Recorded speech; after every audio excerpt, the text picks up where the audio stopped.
السلام عليكم ورحمة الله وبركاته. إن الحمد لله نحمده ونستعينه ونستغفره ونعوذ بالله من شرور أنفسنا ومن سيئات أعمالنا. من يهده الله فلا مضل له ومن يضلل فلا هادي له. وأشهد أن لا إله إلا الله وحده لا شريك له وأشهد أن محمدا عبده ورسوله صلى الله تعالى عليه وعلى آله وصحبه وسلم تسليما كثيرا.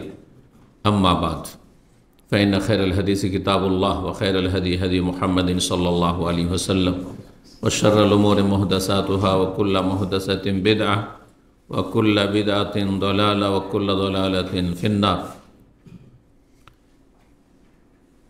أما بعد فأعوذ بالله من الشيطان الرجيم. وإذ تأذن ربكم لئن شكرتم لأزيدنكم ولئن كفرتم إن عذابي لشديد.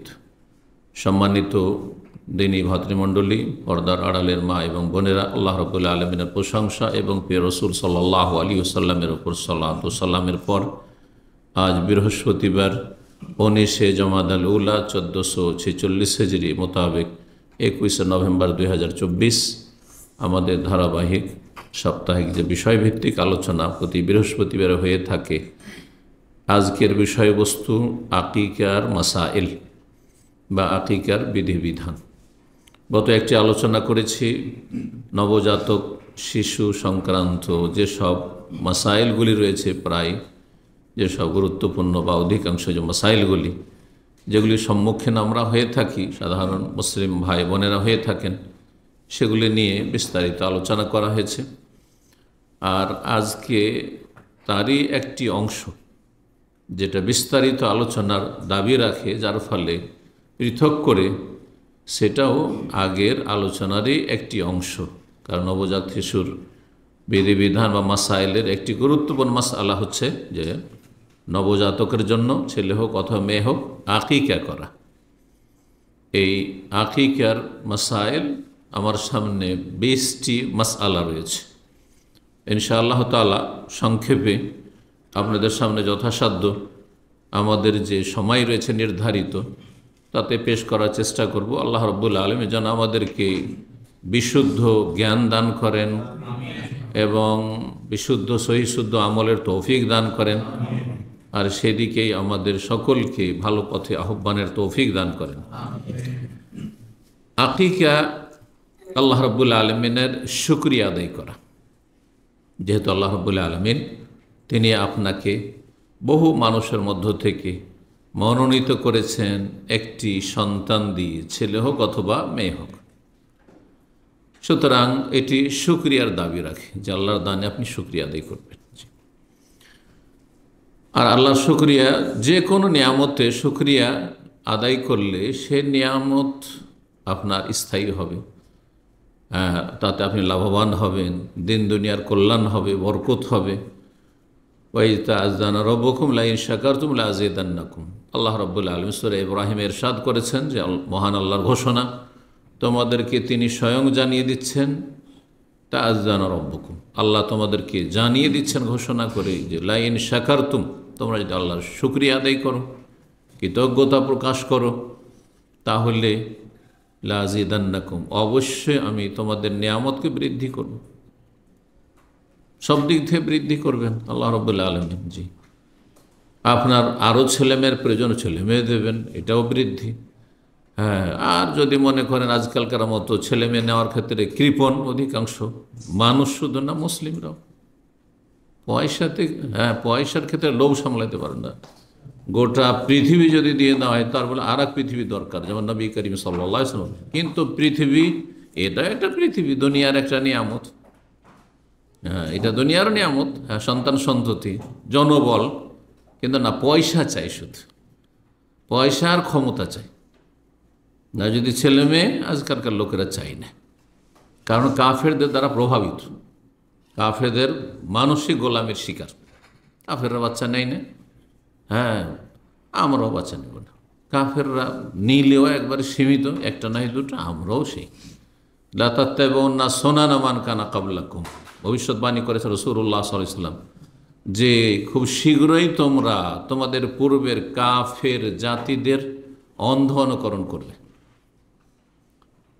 প্রতিটি পদে পদে এমন কি তারা যদি কোথাও সান্ডা দবের গর্তে ঢুকে তোমরা ঢুকে পড়বে না বুঝে, আর তাই করেছে। দেখেন যে মুসলিমরা কাফেরদের সংস্কৃতি সভ্যতা ছাড়া অন্য কোনো পথে চলছে না, চলে না। একমাত্র হাজারে একজন পাবেন হয়তো যারা দিনকে আগড়ে ধরা আপ্রাণ চেষ্টা করে যাচ্ছে। শতকরা বললেও হয়তো ভুল হবে, সেই জন্য বলছি। জি, কারণ যারা ধরেন ইসলাম পালন করেছে শতকরা হারে আসবে, তারা আংশিক ইসলাম পালন করছে, ব্যক্তি জীবনে কিছু ইসলাম পালন করছে, আর পারিবারিক ক্ষেত্রে সীমিত আকারে, বিয়ে শাদীর ক্ষেত্রে নয় হয়তো, আর রুজি রোজগারের ক্ষেত্রে নয় হয়তো, আংশিকভাবে। আর বাকি জীবনে বিভিন্ন পাপে জড়িয়ে থাকা, যে পাপগুলি কাফেরদের ঘরে হচ্ছে, কাফেরদের জীবনে হচ্ছে, সেই সব পাপে জড়িয়ে থাকা, পাপে ডুবে থাকা চলছে, নামাজও পড়ছে, আর তারপরে ওই সব পাপগুলি করছে এগুলো কাফেররা করে থাকে। তো এই জন্য বলছি যে হাজারে একজন পাওয়া মুশকিল, এরকম স্বচ্ছ। আল্লাহ হেফাজত করুন এবং মুসলিম জাতিকে বুঝার তৌফিক দান করুন যে তাদের সম্মান, ইজ্জত দুনিয়া আখিরাতে রয়েছে আল্লাহর দিনকে আঁকড়ে ধরায়। ইসলামে সম্মান রয়েছে। নাহনু কওমুন আ'আজ্জানা আল্লাহ বিল-ইসলাম। ওমর খাত্তাব রাদিয়াল্লাহু বলছেন, আমরা এমন জাতি, আমাদেরকে আল্লাহ, আমরা কিছুই ছিলাম না, বেদুইন ছিলাম, আমরা ওই বকরি ছাগল নিয়ে ছিলাম। জি, মরুভূমির বাসিন্দা ছিলাম। আ'আজ্জানা আল্লাহ বিল-ইসলাম, আমাদের কোনো রাষ্ট্রীয় ক্ষমতা ছিল না, গোত্রীয় শাসন ছিল, এটা বংশের একজন সর্দার কাবিলা, ব্যাস। আল্লাহ আমাদেরকে সম্মানিত করে, শক্তিশালী করেছে ইসলাম দিয়ে। ইসলাম ছাড়া অন্য পথে, ইহুদি নাসারাদের অনুকরণে, হিন্দুদের অনুকরণে, তাদের পথের পথিক হয়ে তাদের মতো চালচলন বেশভূষা গ্রহণ করে এতেই মনে হয় উন্নতি রয়েছে, এটা যদি মনে করেন, বলছেন তিনি আযাল্লান আল্লাহ, আল্লাহ আমাদেরকে লাঞ্ছিত করে দেবেন, অপদস্থ করে দেবেন, নিচে নামিয়ে দেবেন, তাই করেছেন আল্লাহ রাব্বুল আলামিন। তো কথা না বাড়িয়ে ভূমিকার পরে ফিরে আসি। আকিকা সম্পর্কে 20টি মাসাইলের প্রথম মাসালা, তা হচ্ছে আকিকার হুকুম, আকিকার বিধান কি। হুকুম বলতে ফরজ, ওয়াজিব নাকি? হুকুম কয়টি? 5টি। মাশাআল্লাহ, এটা হচ্ছে পারফেক্ট, ফিকহি উত্তর, ইলমে উত্তর, যে 5টি হুকুম, হয় ফরজ, না হয় জাস্ট তার বিপরীত হারাম, আর না হইলে সুন্নাত মুস্তাহাব, মুস্তাহাবের বিপরীত হচ্ছে মাকরুহ। 4টা হয়ে গেল তাহলে। আর আরেকটা হচ্ছে মাঝামাঝি, মুবাহ, জায়েজ, এদিকে নয় ওদিকে নয়, মাঝখানে। তো এই 5টার কোনটাতে ফেলবেন আপনি? সুন্নাতে মুআক্কাদা, মুস্তাহাব 2 রকমের, করলে ভালো। একটা হচ্ছে এমন সুন্নাত যেটা তাকিদপূর্ণ, তাকিদ রয়েছে, আর একটা হচ্ছে সুন্নত বা নফল, মুস্তাহাব করলে ভালো, কিন্তু সেটা আবার তাকিদপূর্ণ নাই, এরকমও নাই। তাহলে সুন্নতটা 2 ভাগে বিভক্ত, বা মুস্তাহাব 2 ভাগে বিভক্ত, মুস্তাহাব মুআক্কাদ, মুস্তাহাব গায়র মুআক্কাদ। তো সুন্নাতে মুআক্কাদা এটি হচ্ছে সঠিক মত, কিন্তু এই মর্মে 3টি মত রয়েছে। আরেকটি মত হচ্ছে যে আকিকা করা ওয়াজিব সামর্থ্য ব্যক্তির জন্য, যার শক্তি সামর্থ্য রয়েছে, আর্থিক সচ্ছলতা রয়েছে, অভাবী যেন নয়। অনেক সময় অভাবীর জন্য করা গুনহার কাজ। অভাবী লোক যদি আকিকা করে, এদিকে ঋণ কর্জা দেয় না, টাকা পাবে, টাকা দেন ভাই, ও টাকা দিচ্ছে না, আর আকিকা করে বেড়াচ্ছে, না যাইছে, গুনহার কাজ। যদি ঋণদাতা তলব করে বা তার দেওয়ার সময় হয়ে গেছে, যে সময়টা বেঁধে দিয়েছিলেন, তাহলে আপনার জন্য মোটে আকিকা করা যায় না। মশলাটি আসবে, কিন্তু কথা প্রসঙ্গে বলে দিলাম। এটি একটি আজকের পয়েন্ট 20টির।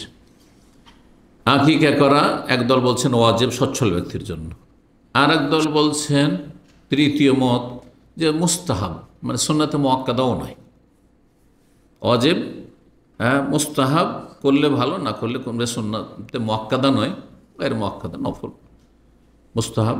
আর মাঝামাঝি হচ্ছে সুন্নাতে মুআক্কাদা, যেমন কোরবানি করা সুন্নাতে মুআক্কাদা, সঠিক মত ওয়াজিব নয়। জি, তো এই মতটি শক্তিশালী মত।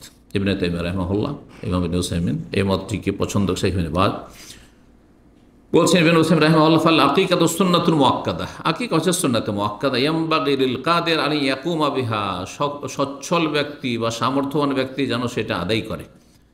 আর এটি বিশেষভাবে দায়িত্ব কার? বাবার দায়িত্ব। কিন্তু বাবার পক্ষ থেকে অন্য কেউ দাদা করে দিল, নানা করে দিল, যেমন হাসান হোসেন নবী করিম সাল্লাল্লাহু আলাইহি সাল্লাম স্বয়ং করেছেন, যাই যাচ্ছে, যে কোনো ব্যক্তি করে দিল। অপর মানুষকে বলছে যে আপনার ছেলে হয়েছে, আমি আকিকাটা দেবো, আমাকে দিতে দেন, অসুবিধা নেই, যে কোনো মুসলিম ভাই দিতে পারে। কিন্তু দায়িত্ব হচ্ছে কার? বাবার দায়িত্ব। একই জয়েন্ট ফ্যামিলিতে আছেন আমাদের দেশে, যেমন থাকছেন গোটা গোষ্ঠী, মানে 5 ভাই 7 ভাই, একসময় ছিল 8 ভাই 10 ভাই, সব একসাথে একেবারে একাকার হয়ে পর্দার 12টা বাজিয়ে দিয়ে গর্দা উড়িয়ে দিচ্ছে, নাজায়েজ এইসব পরিবেশ আর পরিবার। তো ওতে কি মনে করেন, আমরা ছোটোকালে এভাবে দেখেছি, এক বাড়িতে 30 জন সদস্য, 5 ভাই 7 ভাই আছে, সবার সন্তান একসাথে, সাবালক সাবালিকা হয়ে গেছে, চাচাতো ভাই চাচাতো বোন সব একসাথে থাকছে। হ্যাঁ, আস্তাগফিরুল্লাহ। আর ওতে কোনো ক্ষমতা নেই, বেচারা বুড়ো হয়েছে, 50 বছর 60 বছর বয়স হয়েছে, তারপরে কোনো ক্ষমতা নেই, ওর ছেলে হয়েছে মেয়ে হয়েছে, আকিকে গিয়ে আর বাপ বেঁচে আছে, মানে দাদা হচ্ছে কর্তা বাড়ির। আমাদের দেশের পারিবারিক কাঠামোটা ইসলামিক নয় ঠিক, যার ফলে অনেক নাজায়েজ কাজ হয়ে যাচ্ছে করার কারণে জয়েন্ট ফ্যামিলিতে। এ হচ্ছে আকিকার সম্পর্কে মাজমু ফাতোয়া ইমাম ইবনে উসাইমিন 25তম খণ্ড 203 পৃষ্ঠা বলেছেন। 2 নম্বর মাসআলা হচ্ছে আকিকার সময়। আকিকার সুন্নতি সময় হচ্ছে 7ম দিন। কোন দিনে?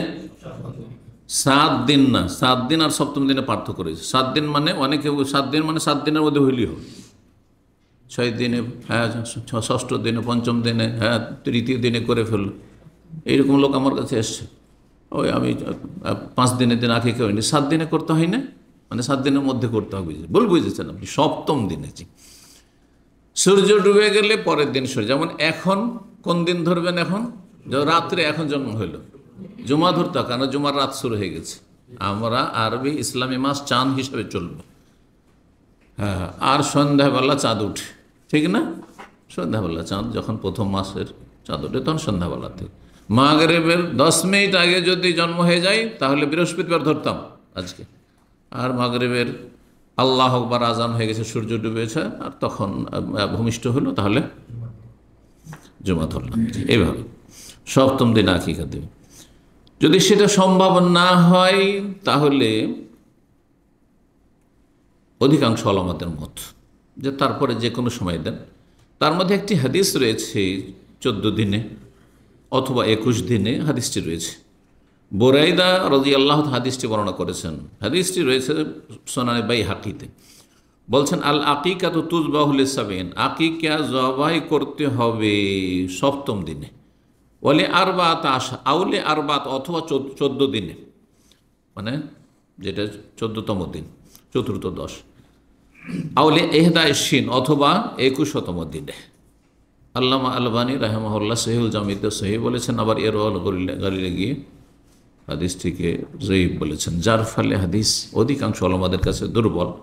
এই জন্য সঠিক মত হচ্ছে সুন্নত হচ্ছে 7 দিনে, দিনে 7ম দিনে, আর তারপরে যে কোনো সময় করতে পারে। এইটা প্রায় সমস্ত ওলামাদের মত, সমস্ত মাযাহিবের মত। আর অধিকাংশ আহলে হাদিসের 1-2 আমাদের দেশীয় আলেম ছাড়া আরব কোনো আহলে হাদিস সালাফি পাবেন না যে বলছে যে না 7ম দিনের পর আকিকা চলবে না, খুঁজেই পাবেন না। যার ফলে 7 দিনে 7ম দিনে আকিকা হইতে হবে, তারপরে নাজাইজ, এই ফতোয়া নাজাইজ, এই ফতোয়া নাজাইজ। কি বুঝলেন? এই ফতোয়া কর্ণপাত করবেন না, ভুল ফতোয়া। জি, নাসাইতে হাদিস রয়েছে, হাসান বসরি বর্ণনা করেছেন সামরা থেকে, রাসূলুল্লাহ বলেন, আল গোলাম মুরতাহানুন বিআকিকাতিহি, গোলাম মানে বালক, বালক বালিকা দায়বদ্ধ থাকে আকিকার সাথে, বাধা থাকে। এর অর্থ কি? বিভিন্ন মত রয়েছে ভাষ্যকারদের। শয়তান অনিষ্ট থেকে সুরক্ষিত থাকে না। আবার যদি সচ্ছল ব্যক্তি হয় তাহলে আল্লাহ রাব্বুল আলামিনের কাছে সুপারিশের, এই বাচ্চা যদি নাবালক অবস্থায় মারা যায় সুপারিশ করবে না বাবার জন্য, এইসব ব্যাখ্যা করা হয়েছে। যাই হোক, মানে একটি গুরুত্ব দেখানো হয়েছে। তুজবাহ আনহু ইয়াউমুস সাbt, সপ্তম দিনে জবাই করা হবে, মানে জবাই করা যেন হয়। ওয়ুসাম্মা, এবং নাম রাখা হবে, কিন্তু এর আগে আলোচনা করেছি নাম তার আগেও রাখা যেতে পারে। জি, প্রথম দিন রাখা যেতে পারে, তৃতীয় দিনে গত আলোচনাতে সেগুলো আলোচনা। ওয়ুহুল্লাকু রাসু, এবং মাথা মুন্ডন করা হবে, তার মাথা মুন্ডন বিস্তারিত আলোচনা আসছে। হাদিসটি আল্লামা আলবানী সহি বলেছেন। 3 নম্বর মাসালা হচ্ছে আকিকার পরিমাণ কতটা হইতে হবে, কতটা হইতে হবে। ছেলে সন্তান যদি হয় তাহলে কি করতে হবে? দুটো দিতে হবে ছাগল। জি, ছাগল দিতে হবে। জি, বকরা বকরি, মেষ, ভেড়া ভেড়ি, জি, দুম্বা দুম্বি। আর যদি কন্যা সন্তান হয় তাহলে একটি, কারণ মা আয়েশা রাদিয়াল্লাহু তাআলা আনহা থেকে বর্ণিত হাদিস রয়েছে সুনান ইবনে মাজাহ, বলছেন তিনি, আমারানা রাসূলুল্লাহ সাল্লাল্লাহু আলাইহি ওয়াসাল্লাম, রাসূল আমাদেরকে নির্দেশ দিয়েছেন, আর নাউক কানিল গোলামে, গোলামের জন্য আমরা আকিকা করি সাতাইনে, দুটো ছাগল।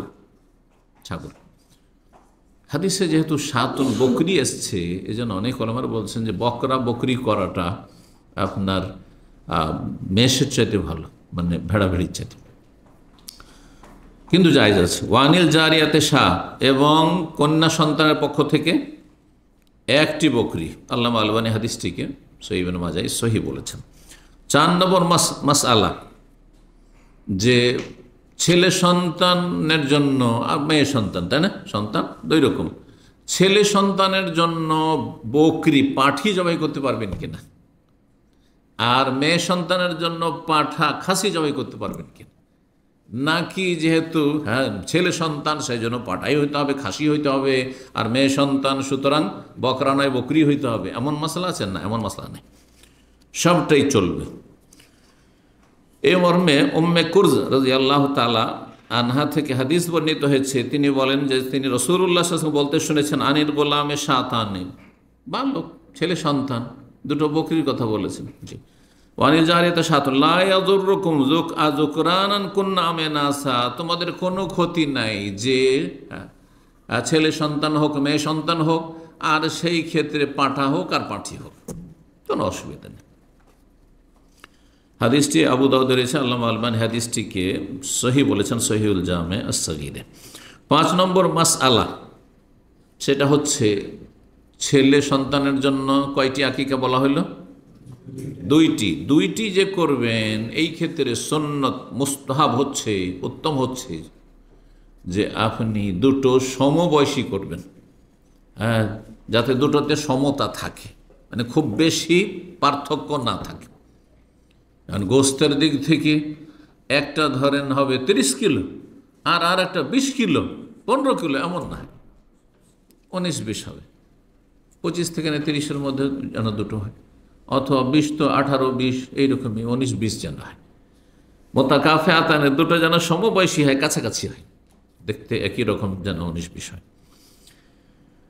হাদিস এই মর্মে বাইহাকিতে রয়েছে, যে হাদিসে রয়েছে, আনিল গোলামে শাতানে মোতাকাফিআতানে, দুটো বকরি যেন সম পরিমাণ হয় অথবা সমান হয়, সমান সমান হয়।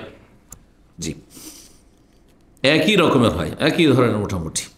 সেটা কিসের দিক থেকে? গোস্তের পরিমাণের দিক থেকে, সৌন্দর্যের দিক থেকে ইত্যাদি, রঙের দিক থেকে কোনো জরুরি নাই, জি, বা কোনো সুন্নত নাই।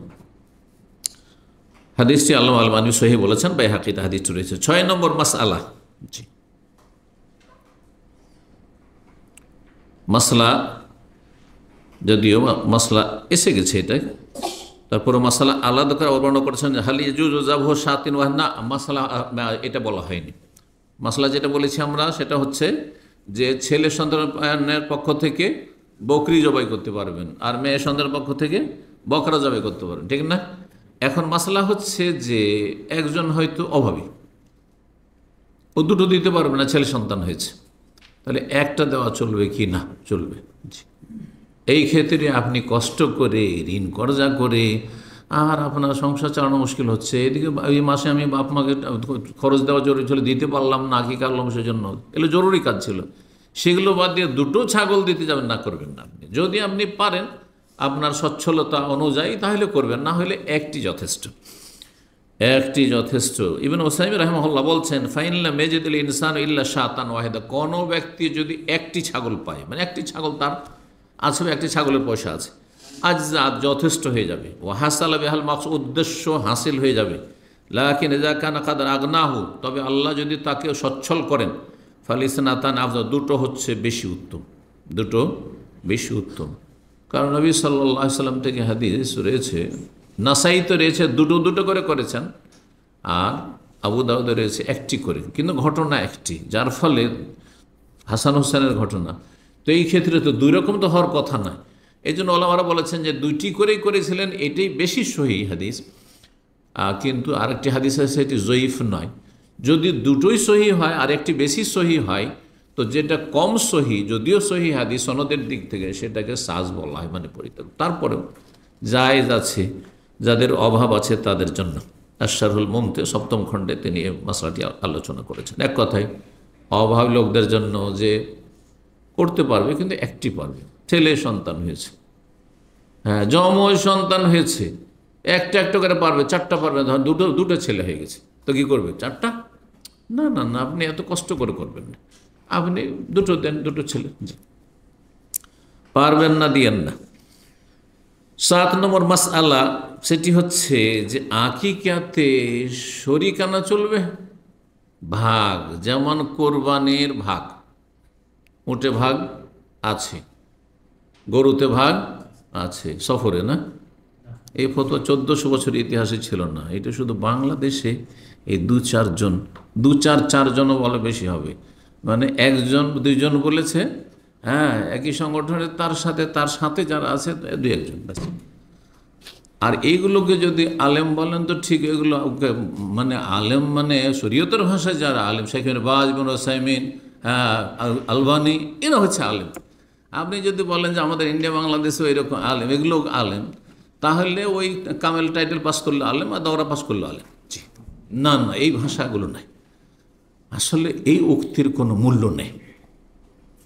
জি, যেই উক্তি 1400 বছর ইতিহাসে হানাফি মজহাবের যারা আইম্মা, আবু হানিফা, আবু ইউসুফ মোহাম্মদও বলেননি, শাফি মজহাবের যারা আইম্মা, ইবনে হাজার, ইমাম নওয়ী, আর তারপরে তার আগে ইমাম শাফি, আর ইমাম শাফির ছাত্ররা তারাও বলেননি, আর ইমাম আহমদ বিন হাম্বাল আর তার অনুসারী যত আইম্মায় হানাবেলা রয়েছেন তারাও বলেননি, আর তারপরে ইমাম মালিক এবং তার মজহাবের যে বড় বড় আইম্মা রয়েছেন তারাও কেউ বলেননি।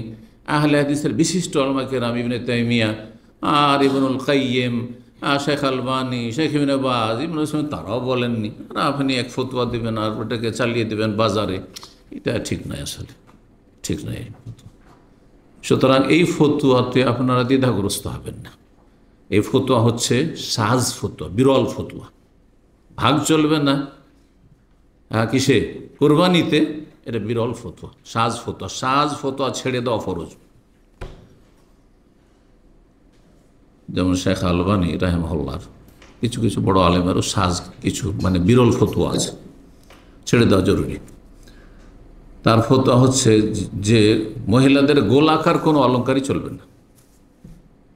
যদি আজকাল মহিলাদেরকে বলেন, হ্যাঁ বিয়ে করতে গিয়ে তোমার গোলাকার চলবে না, তাহলে আপনাকে কেউ বিয়ে করবে না। আর ঘটেছে, আলহাসা একজন সৌদি আমাদের ইসলামিক সেন্টারের মেম্বার ছিলেন এক সময়, 2000 সালে 99-এ কয়েক বছর ছিলেন উনি প্রথম দিকে।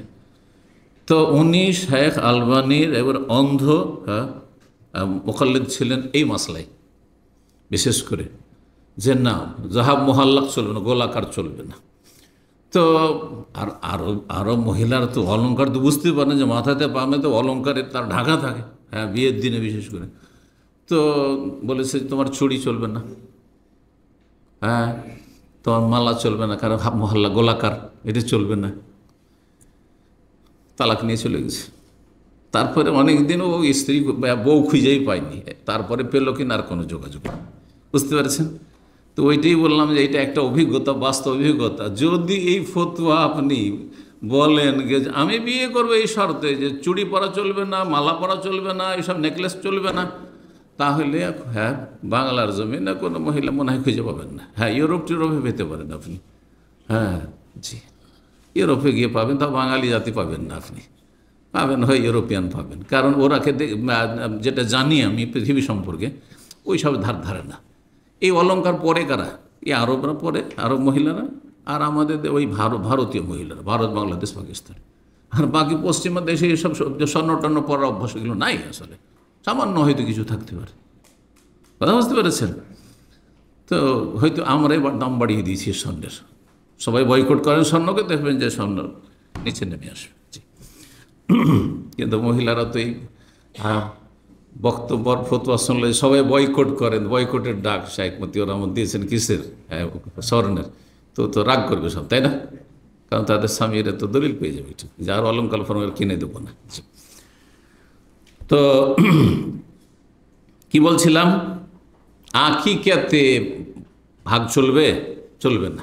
হানাফি মাযহাবে আকিকাতে ভাগ আছে, যেটার কোনো দলিল নেই, কোনো দলিল কোনো সাহাবী থেকে নেই, রাসূলুল্লাহ সাল্লাল্লাহু আলাইহি ওয়াসাল্লাম তো দূরের কথা, কোনো তাবেঈ থেকে নেই। ভাগের আকিকা নেই।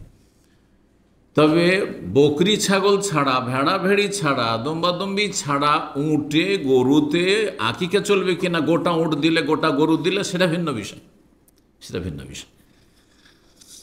তো চলবে না বলছেন ইমাম ইবনুল কাইয়্যিম রাহিমাহুল্লাহ, লাম্মা কানাত হাযিহি যাবিহা জারিয়াতুন মাজরা ফিদাইল মাউলুদ। এই যে আকিকার পশু জবাই করছেন, সেটি হচ্ছে আপনার যে নবজাতক শিশু আল্লাহ যে নিয়ামত দিয়েছেন, সন্তান সন্ততি, এর ফিদিয়া স্বরূপ। আর এর জীবনের কি দিচ্ছেন জানো? কি দিচ্ছেন? আপনি মুক্তিপণ দিচ্ছেন রবকে, যে আল্লাহ আমার ছেলেটাকে হেফাজত করো তোমার রাস্তায়, এই ছেলের হেফাজতের জন্য কি করছি আমি? এটা জবাই করে আমি গরিব মিসকিনকে খাওয়াবো, আত্মীয় স্বজনকে খাওয়াবো, মুসলিম ভাই বোনদেরকে খাওয়াবো, নিজেরা খাবো, ফিদিয়া। যেমন ইসমাইল আলাইহিস সালামকে আল্লাহ মুক্ত করার জন্য কি করেছিলেন? আকাশ থেকে, জান্নাত থেকে ফাদাইনাহু বিযিবহিন আযীম, একটি দম্বা পাঠিয়ে ফিদিয়া, আল্লাহ ফাদাইনাহু বলেছেন, ফিদিয়া। আর ফিদিয়ার জন্য গোটা একটা আপনার ছেলে বা মেয়ের জন্য কমপক্ষে কি লাগবে? একটা ছাগল লাগবে, একটা জীব লাগবে, একটা গরু লাগবে, একটা উট লাগবে কমপক্ষে, তাই না? ফিদিয়া হবে, একটা অংশ দেওয়া হবে। যে 7 ভাগ গরুর করলাম, 7 ভাগ উটের করলাম, তার একটা পা, হয়ে গেল 7 ভাগ, মানে একটা পা ধরেন একটা বাচ্চার পক্ষ থেকে, আর একটা পা আরেক বাচ্চার পক্ষ থেকে, আরেকটা পা আরেকটা বাচ্চার পক্ষ থেকে, মেরুদণ্ডটা আরেকটা বাচ্চার পক্ষ থেকে, চলবে? ফিদিয়া হবে না, এইভাবে ফিদিয়া হবে না। এই কথাই বলছেন ইমাম ইবনুল কাইয়্যিম রাহিমাহুল্লাহ, বিশিষ্ট ছাত্র তিনি শাইখুল ইসলাম মুজাদ্দিদ ইবনে তাইমিয়া রাহিমাহুল্লাহ। জি, তো তিনি বলছেন যেহেতু এটি ফিদিয়া নবজাতকের জন্য, কানাল মাশরুফি দামান কামেলা, সুতরাং শরীয়ত সম্মত বিধান হচ্ছে যে পূর্ণ জীবের, পূর্ণ প্রাণীর রক্ত প্রবাহিত করতে হবে। লেতাকুনা নাফসু ফিদায়ে নাফসিন, যাতে করে একটি প্রাণ আরেকটি প্রাণের বিনিময় হয়। ওয়াইদান ফালাউ সাহাফি আল ইশতারাক লামা হাসাল মাকসুদ মিন ইরাকাদ্দাম আনিল ওয়ালাদ ফাইনা ইরাকাদাত তাকাওয়ান ওয়াহিদিন, রক্ত প্রবাহিত করা একটি জীবের করলেন আপনি, তো একটি জীবের রক্ত প্রবাহিত করে আপনি 7টা ছেলে মেয়েরা, আপনার 5 ভাই আছেন আর আমাদের বোনেরা আছে, তাদের ছেলে মেয়ে মিলিয়ে 7টা হয়ে যাচ্ছে, দিচ্ছেন, তো রক্ত প্রবাহিত করা হলো না আপনার বাচ্চার পক্ষ থেকে? আংশিক হলো না কাজ। একজনের পক্ষ থেকে, একটা বাচ্চার পক্ষ থেকে রক্ত প্রবাহিত করা হলো, কারণ একটা প্রাণী। আর ওয়াইয়াহসুলুল বাকিল আওলাদ ইখরাজুল লাহমি ফাকাত, আর অন্য যে আর 6 জন, তাদের পক্ষ থেকে শুধু গোস্ত হলো, 10 কিলো করে গোস্ত হলো, ভাগাতে 20 কিলো করে গোস্ত হলো না হয়। জি, এরকম হলো। ওয়াল মাকসুদ, অথচ আকিকার লক্ষ্য উদ্দেশ্য হচ্ছে নাফসুল ইরাক আনিল ওয়ালাদ, এই যে নবজাতক শিশু, এই শিশুর পক্ষ থেকে রক্ত প্রবাহিত করা আল্লাহ সন্তুষ্টির জন্য। জি, সুতরাং এটি কি প্রমাণ করে? যে মানউল ইশতেরাক, ভাগা আকিকা চলবে না, ভাগা আকিকা চলবে না। কিন্তু এই বিষয়টি কোরবানির ক্ষেত্রে নেই। কোরবানির ক্ষেত্রে আপনি কারো পক্ষ থেকে, আপনি এইটা একজনের পক্ষ থেকে আপনি ফিদিয়া হিসাব করছেন, সুতরাং ভাগা রয়েছে, সেখানে শরীখানা রয়েছে। জি, 8 নম্বর মাসালা, মাসলা হচ্ছে যে আকিকার জন্য কি ছাগল, দুম্বাদুম্বি, ভেড়া ভেড়ি হইতে হবে, নাকি এছাড়াও গরু, গাভী দিয়ে অথবা ওঁট দিয়ে চলবে? এই বিষয়ে ফোকাহাদের ইখতলাফ রয়েছে। ভাগ চলবে না, কিন্তু হয়ে গেল ভাগের মশলা 7 নম্বর মশলা। 8 নম্বর মশলা যে ভাগ নয়, গোটাই দেবো, কিন্তু আমি ওঁট দেবো, গোটাই দেবো কিন্তু গরু দেবো। কেন বাংলাদেশের মানুষ গরু পছন্দ করে না খাসি পছন্দ করে? গরু। হ্যাঁ, কারণ গরু না খেলে তো পাক্কা ইমানদার হয়ে যাবে না তো। হ্যাঁ, গরু খাওয়া মানে হিন্দুদের সাথে পার্থক্যটা হইল, অথচ নবী সাল্লাল্লাহু আলাইহি ওয়াসাল্লাম বলছেন যে কাফেরের সাথে পার্থক্য হচ্ছে সালাত, নামাজ পড়বে না, নামাজ পড়ে পার্থক্য দেখাইতে হবে, এইটা করবে না। ও গরু খেয়ে পার্থক্য দেখাবে, আমরা গরু খাই, ওরা গরু খাই না। দেখো আমরা মুসলিম। জি, আল্লাহ হেদায়েত দান করে। তো কিন্তু ইন্ডিয়ার মানুষ হ্যাঁ গরু পছন্দ করে না খাসি পছন্দ করে? খবরদার, ইন্ডিয়ার মেহমান যদি যায় আপনাদের কাছে, তোকে গরু খাওয়াবেন না। শুধু ব্যতিক্রম আমি, কিন্তু আমি দুটোই সমান আমার কাছে। আবার দুটোতে ফজিলত নেই কোনোটারই, যে গরুর ফজিলত বেশি বা খাসির ফজিলত, ওটাও নেই। আবার দুটোই সমান। হ্যাঁ, আমার কাছে খেলে এইটাও খেলাম ওটাও খেলাম, কোনো পার্থক্য নেই। কিন্তু ওরা কেন খাসিকে বেশি মনে করে যে হ্যাঁ আমার সম্মান হলো, খাসি জবাই করেছে বা খাসির গোস্ত খাওয়াইলো, আর গরু খাওয়াইলে আমার সম্মান করলো না? কেন এই ধারণা জানেন? রহস্য হচ্ছে যে গরু 150 থেকে 200 টাকা কেজি। কিছুদিন আগে তো মনে করেন বছরখানেক আগে 150 টাকা ছিল, এখন 200 টাকা পৌঁছে গেছে শুনলাম। 200 টাকা হইলো তারপরে অনেক সস্তা, তাই না? আর বাংলাদেশে গরু 800 টাকা। হ্যাঁ, খাসিও কাছাকাছি ওই রকমই ধরেন। হ্যাঁ, কত? 800-900, পার্থক্য তেমন কোনো বেশি পার্থক্য নেই আর কি। ব্যাপারটা এখানে যে আপনি তাহলে কি করলেন না, ভালো আপ্যায়ন করলেন না, সস্তা দিয়ে সেরে দিলেন আপনি। হ্যাঁ, সস্তার দুরবস্থা। হ্যাঁ, সুতরাং আমি তার ভিআইপি মেহমান নাই, যে আমার যথাযথ মূল্যায়ন হলো না, এই ভুল ধারণা আসলে। যাই হোক, তারপরে কোথাও মেহমান হইলে এটা একটা মশলা জেনে নেন, বাড়িওয়ালার যা আছে তাই খাওয়াবে। এতে আপনার মূল্যায়ন হইল না, আপনার সম্মান হইল না, এই কথা ভাবা আপনার মূর্খামিট। আপনি আপনার পয়সা দিয়ে তাহলে দেন, মা হাজার যা তার আছে, যা জুটছে তাই খাওয়াবে। ধরেন এমন লোকের বাড়িতে গেছেন যার বাড়িতে আপনার সবজি ভাত ছাড়া কিছু নেই, তা আপনার জন্য সে ধার কর্জা করে আপনাকে গোস্ত খাওয়াবে আর মাছ খাওয়াবে? হ্যাঁ, না, মোটেই না। যা আছে তাই খাওয়াবে। এটাই ইসলাম, এটাই রাসূলুল্লাহ সাল্লাল্লাহু আলাইহি ওয়াসাল্লামের সুন্নাত, এটি সাহাবায়ে কেরামদের সুন্নাত। এই নয় যে মেহমান আছে তাড়াতাড়ি করে ভালো কিছু প্রস্তুত করো তারপরে মেহমান ডাকছি, এটা সাহাবারা করতেন না। এগুলো তাকাল্লুফ শুরু হয়েছে, দুটো পয়সা হয়েছে মানুষের কাছে। হ্যাঁ, আল্লাহর নিয়ামতের অপচয় শুরু হয়েছে, কোনো প্রয়োজন নেই। এতগুলি আইটেম হইতে হবে, না হইলে সম্মান হইল না রে মেহমান। হ্যাঁ, কি বলবে? না না না, ভুল কথা এগুলো। আর এদিকে গরিবের খোঁজ খবর নেন না আপনি। গরিব চিকিৎসা না করলে মরে যাবে, খোঁজ নিচ্ছেন না, একটা পয়সা খরচ করছেন না। আর এদিকে ছেলে মেয়েদের জন্য আর আত্মীয়দের জন্য আর খরচ করার শেষ নেই, আউযুবিল্লাহ, বিলাসিতার শেষ নেই। শুধু 2-4টা ইবাদত বন্দেগী করার নাম ইসলাম নয়। হ্যাঁ, ব্রেনটাকে পরিবর্তন করতে হবে, আপনার মানসিক অবস্থায় আপনাকে বিপ্লব নিয়ে আসতে হবে, ইনকিলাব নিয়ে আসতে হবে, ইমানি জজবা থাকতে হবে যে আমার কোনখানে খরচ করলে আল্লাহ সন্তুষ্টি বেশি হবে। আমার মতো মেহমানকে ভালো ভালো খাওয়াইলে বেশি আল্লাহ সন্তুষ্টি হবে না একটা গরিব লোক মরে যাচ্ছে?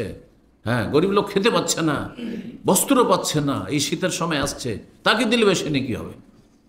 জি, কিন্তু না, স্বার্থ, কাকে খাওয়াইলে আমার স্বার্থ হাসিল হবে, কাকে দিলে আমার বেশি লাভ আছে, বেনিফিট আছে দুনিয়ার।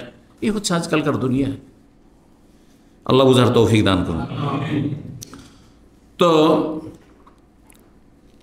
ফোকাহাদের ইখতিলাফ রয়েছে। ইমাম ইবনুল মুরজাল বলছেন যে ওয়াখতালাফু ফিল আকিকাতি বিগাইরিল গানাম, ছাগল ছাড়া, ছাগল দুম্বা ভেড়া ছাড়া অন্য কিছু দিয়ে আকিকা চলবে কিনা এই বিষয়ে সালাফদের যুগ থেকে ইখতিলাফ চলে আসছে, মানে সাহাবায়ে কেরামদের আমল থেকে ইখতিলাফ চলে আসে। নবী সাল্লাল্লাহু আলাইহি ওয়াসাল্লাম কোনো প্রমাণ নেই কিন্তু উট বা গরুর। কিন্তু আনাস বিন মালিক রাদিয়াল্লাহু তাআলা আনহু থেকে একটি রিওয়ায়াত বর্ণিত হয়েছে তার আমল, আন্নাহু কানা ইয়াউক আন ওয়ালাদিহিল জাজুর, তিনি তার সন্তানের পক্ষ থেকে কি করতেন? উট আকিকা দিতেন। আবু বকরা থেকে বর্ণিত হয়েছে আরেকজন সাহাবী আন্না নাহারান ইবনে আব্দুর রহমান, তার ছেলে আব্দুর রহমান যখন ভূমিষ্ঠ হয় তখন তিনি জবাই করেছেন জাজুরান, উট জবাই করেছেন। ফাআতম আহলাল বাসরা, তিনি বাসরায় থাকতেন, বাসরাবাসীকে খাইয়েছিলেন উট জবাই করে। ছাগল দিয়ে গোটা শহরের লোককে খাওয়ানো যাবে না। আজকালকার মতো শহর ছিল না, তখনকার বাসরা শহর আজকালকার একটা মহল্লা সমানো নয়। আল খালি যে মহল্লা, ছোট্ট একটা মহল্লা সমানো নয়, এর চাইতে ছোট। তখনকার শহর মানে 25-50টা লোক বাস করে। আমার দেশের গ্রামে অন্তত এক একটা গ্রামে 500 থেকে 1000 বা তারও বেশি ঘরবাড়ি রয়েছে। জি, আর তারও বেশি মানুষ বাস করে। তো তারপরে হাসান বসরি থেকে বর্ণনা করেছেন যে আনাস বিন মালিক কি করতেন, তার ছেলের উট জবাই করে আকিকা দিতেন। আর আবু বকরের কথা বর্ণনা করেছেন, ইত্যাদি সব রিওয়ায়াতগুলি রয়েছে। কিন্তু যখন আবু বকর জবাই করেন, ওয়ান কারাবাজহুম জালিকা, অন্যরা তার উপর আপত্তি প্রতিবাদ করেছিলেন। তাহলে বোঝা গেল যে তখনকার যুগে বিষয়টি এটা কেন করলেন? এটা আবু বকর সাহাবী করলে কি হবে, রাসূলুল্লাহ সাল্লাল্লাহু আলাইহি ওয়াসাল্লাম করেননি, তাহলে আপত্তি ছিল তখনই। জি, এই জন্য আপনি উট অথবা গরু জবাই করতে যাবেন না, কি করবেন? সুন্নাত তরিকায় ছাগলই জবাই করবেন। কিন্তু সালাফ থেকে কিছু কিছু বর্ণনা রয়েছে, এই জন্য কেউ কেউ জায়েজ বলেছেন, কিন্তু গোটা দিন। এই জন্য যারা বলে যে আমাকে গরু দিতে হবে, গরু দেবো, গোটা গরু দেন, আপনি ভাগ চলবে না, আপনি দেবেন, দুটো গরু দেন, ছেলে হয়েছে দুটো গরু দেন, হ্যাঁ, তখন ঠান্ডা হয়ে যায়। জি, বলছেন যারা প্রতিবাদ করেছেন যে এটা চলবে না, উটে চলবে না, গরুতে চলবে না, তারা বলেছেন আমারা রাসূল বেশাতাই নেই আনিল গোলাম আনিল জারিত বেশাতিন ওয়ালা ইজু ইয়াক্কা বিগাইরি যালিক। রাসূলুল্লাহ সাল্লাল্লাহু আলাইহি ওয়াসাল্লাম দুটো ছাগল বলেছেন ছেলের পক্ষ থেকে, আর একটি ছাগল কথা বলেছেন মেয়ের পক্ষ থেকে, সুতরাং এ ভিন্ন আকিকা চলবে না, এটাই করা উচিত। আল্লাহ তাআলা আলাম। 9 নম্বর মাসালা, আকিকার জন্য ধার কর্জা নেওয়া যাবে কি না? ধার কর্জা নেওয়া যাবে। একটা হচ্ছে ধার কর্জা নেওয়া, আর একটা হচ্ছে ধার কর্জা আপনার উপর আছে, ঋণের বোঝা আছে, আর আকিকা করা, দুটো মাসলা কিন্তু আলাদা। আকিকার জন্য ধার কর্জা নিতে পারবেন যদি আপনি নিশ্চিত থাকেন যে আমার কাছে কি আছে, বিকল্প আছে। মানে আমি এখনকার মতো ধার নিতে হচ্ছে, কিন্তু আমি যে কোনো সময় এটা পরিশোধ করে দিতে পারবো, ধন সম্পদ আছে, অথবা মাস শেষ হইলে কটা দিন পরে আমার স্যালারি চলে আসবে, বেতন চলে আসবে, তো আমি তখন দিয়ে দিতে পারবো, অসুবিধা নেই। কিন্তু যার জানা নেই, কোনো কাজ নেই, এখন বেকার, চাকরি নেই, কাজ নেই, ব্যবসা নেই, বসে আছে, আর আপনি কর্জা নেবেন আর আকিকা করবেন না। তো এই মাসলাতে ইখতিলাফ রয়েছে যে কর্জা নিয়ে আকিকা দেওয়া যাবে কি না। ইমাম আবু আবদুল্লাহ, ইমাম আহমদ বিন হাম্বলকে জিজ্ঞেস করা হয়। হাম্বলি মজহাবে আর মালিকি মজহাবে আকিকা কর্জা নিয়ে, ধার নিয়ে দেওয়া মুস্তাহাব, ভালো, নিতে পারেন, কিন্তু শর্ত হচ্ছে যেন পেমেন্ট করার মতো আপনার প্রস্তুতি থাকে, আছে ব্যবস্থা, একবারে অসহায় নয়, কাজকর্ম নেই, চাকরি নেই, এরকম নয়। বলছেন তাকে জিজ্ঞাসা করা হয় আর রাজুল ইউলাদু লাহু ইবনুন, কারো ছেলে সন্তান হয়েছে, ওয়ালাইসা ইনদাহু মা ইয়াকুনহু, আকিকা করার পয়সা নেই। তিনি বলছেন আহাব্বু, তাকে জিজ্ঞাসা করা হলো আহাব্বু ইস্তাকরিজা ওয়া ইয়াকানহু, আপনি কি পছন্দ করেন যে সে ধার কর্জা নিক এবং আকিকা করুক, আম ইউআখিরু যালিক হাত্তা ইউসার, নাকি সে ডিলে করে, বিলম্ব করবে সচ্ছলতা পর্যন্ত, যে যাক সপ্তম দিনে পারলাম না সুন্নতি তরিকায়, যখন আমি সচ্ছল হব, অভাবমুক্ত হব, টাকা পয়সা হবে, তখন আকিকা করবে, কোনটা করবে? নাকি সুন্নতি 7 দিনের সময় ধার কর্জা নিয়ে নেবে? তখন বলছেন আসাদ্দু মাসামেত ফিল আকিকাতে মা রাওয়াল হাসান আন সামরা, সবচাইতে শক্ত কথা যেটা শুনেছি মানে আকিকার গুরুত্ব সম্পর্কে, হাসান বসরি বর্ণনা করেছেন সামরা থেকে, নবী সাল্লাল্লাহু আলাইহি ওয়াসাল্লাম কুল্লু গুনামিন রাহিনাতুন বিআকিকাতি, প্রত্যেক বালক বা শিশু দায়বদ্ধ থাকে, আকিকার সাথে বাধা থাকে।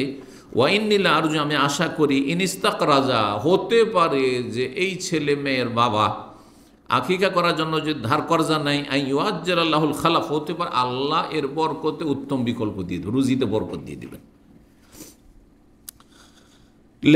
কেন? লিআন্নাহু আহিয়া সুন্নাত মিন সুনান নবী, কারণ তার উদ্দেশ্য হচ্ছে নবী সাল্লাল্লাহু আলাইহি ওয়াসাল্লাম একটি সুন্নতকে জীবিত করা, সুন্নতকে জীবিত করা, এবং নবী সাল্লাল্লাহু আলাইহি ওয়াসাল্লাম থেকে যে সুন্নত এসেছে তার অর্থ বা মাজা আবেহি বা মাজা আনহু, নবী সাল্লাল্লাহু আলাইহি ওয়াসাল্লামের সুন্নত অনুসরণ করা।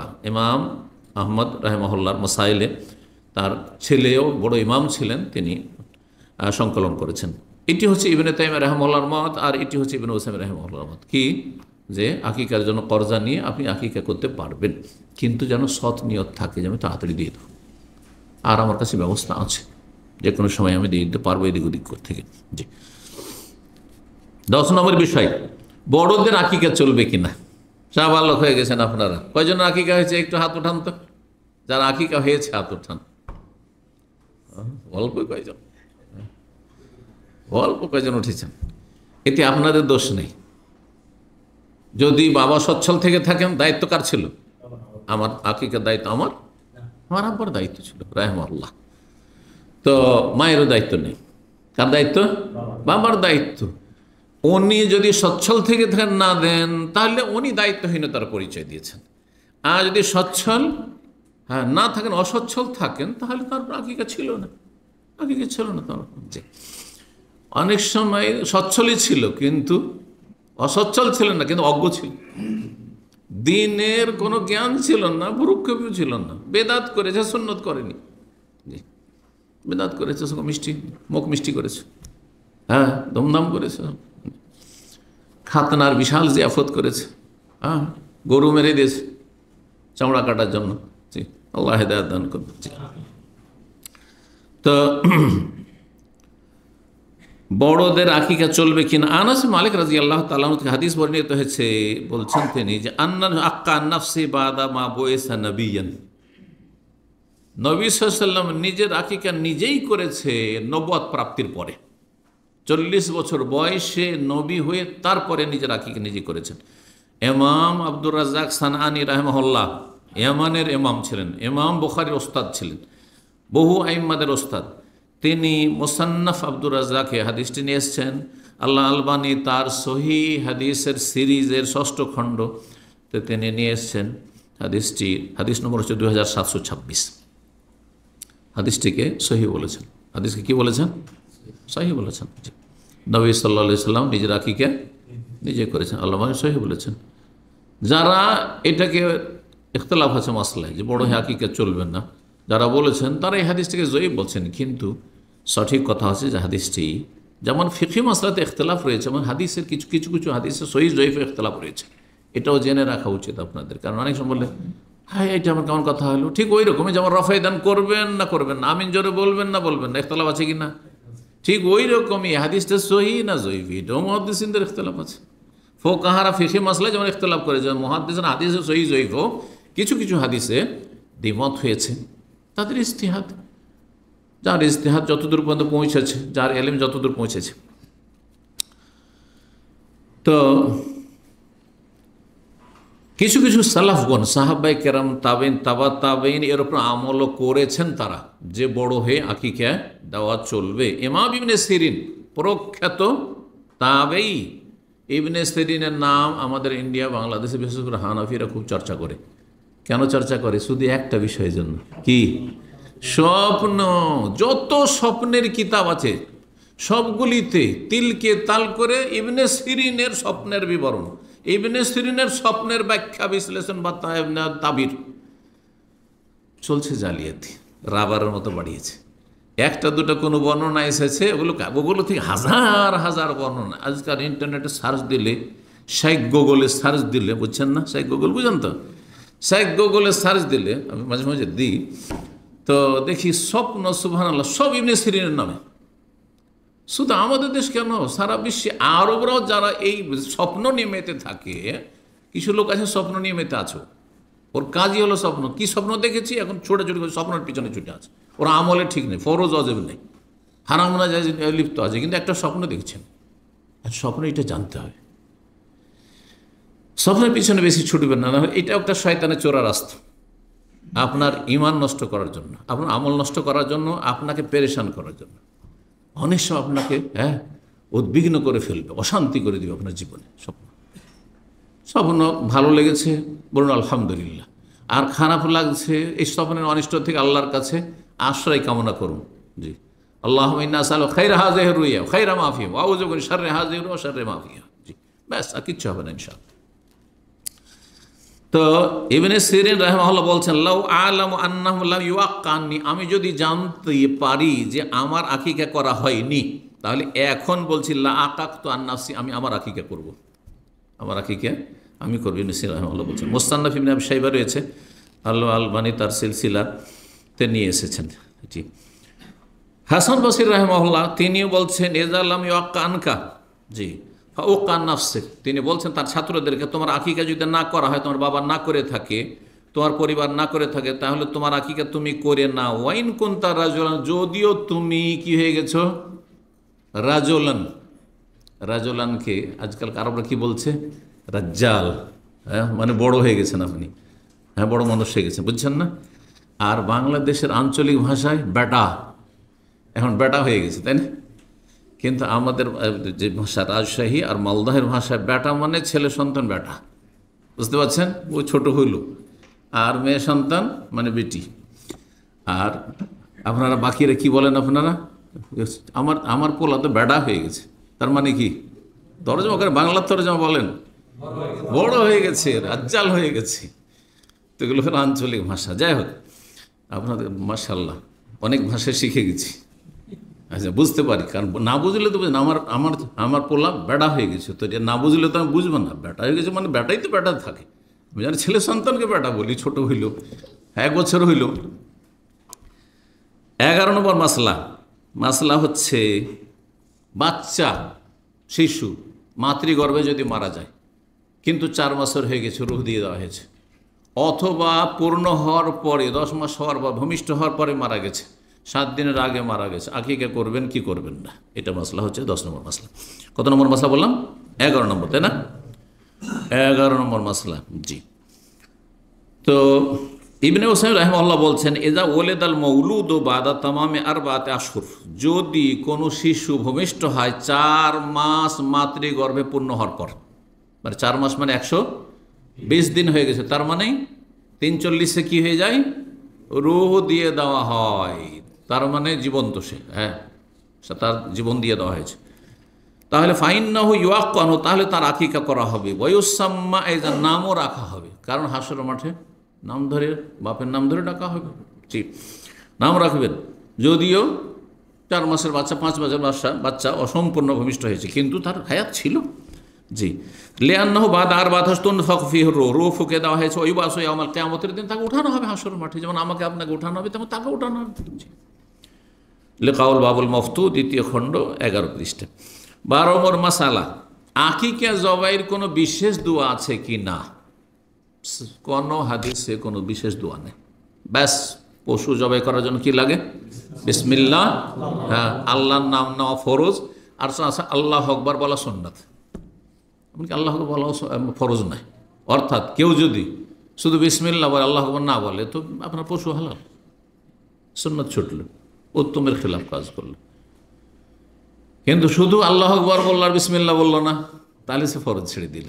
জি, ওয়ালা তাকুল মিম্মা লাম ইউযকার ইসমুল্লাহ, আল্লাহর নাম উচ্চারণ করার কথা বলা হয়েছে, একটু বিসমিল্লাহ বলতে হবে। তো যাই হোক, আকিকা জবাইয়ের কোনো বিশেষ দোয়া নেই, কিন্তু একটি রিওয়ায়াত রয়েছে বাইহাকিতে, যাতে হাসান হুসেনের আকিকা সম্পর্কে একটি হাদিস রয়েছে। হাদিসটিকে কেউ জয়ীব বলেছেন, আর ইমাম নওয়াবী রাহিমাহুল্লাহ হাসান বলেছেন, অধিকাংশরা জয়ীব বলেছেন। মায়েশা রাদিয়াল্লাহু তাআলা বলছেন যে, আক্কা রাসূল আনিল হাসান হুল হোসেন, রাসূলুল্লাহ সাল্লাল্লাহু আলাইহি ওয়াসাল্লাম হাসান হোসেন আকিকা করলেন আর বললেন, কুলু, তোমরা বলো বিসমিল্লাহ, আল্লাহু আল্লাহু আকবার, বিসমিল্লাহ আল্লাহু আকবার বলেন, অথবা আল্লাহু আকবার।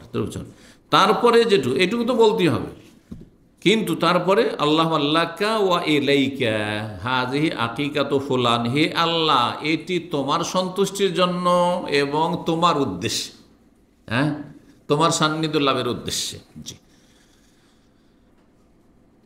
তো তারপরে বলবে হাযিহি আকিকাতু ফুলান, এটি অমুকের আকিকা। এই যে না উচ্চারণ করে বলা, এটা জরুরি না? কোনো জরুরি না।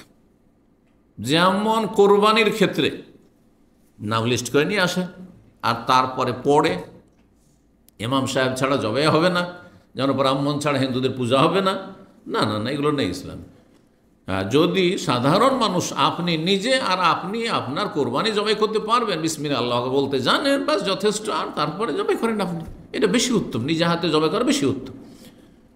সারা দিন অপেক্ষায় আছে, লাইন লেগে আছে সব, ইমাম যখন ফুরসত হবে সবগুলি জবাই করার পর আমার কাছে আসবে, না না, মোটেই অপেক্ষা করবেন না, আপনি আপনার আকিকা জবাই করুন। এইসব পদ্ধতিগুলো বাদ দেন সব। জি, তো নাম বলা মুস্তাহাব বা জায়েজ, কিন্তু নাম বলতে আমার কোনো প্রয়োজন নেই। ইন্নামাল আমাল ও বিনিয়ত, মানুষ আমল নির্ভর করে কিসের ওপর? আর নিয়ত হয় এখানে, এখানে নয়।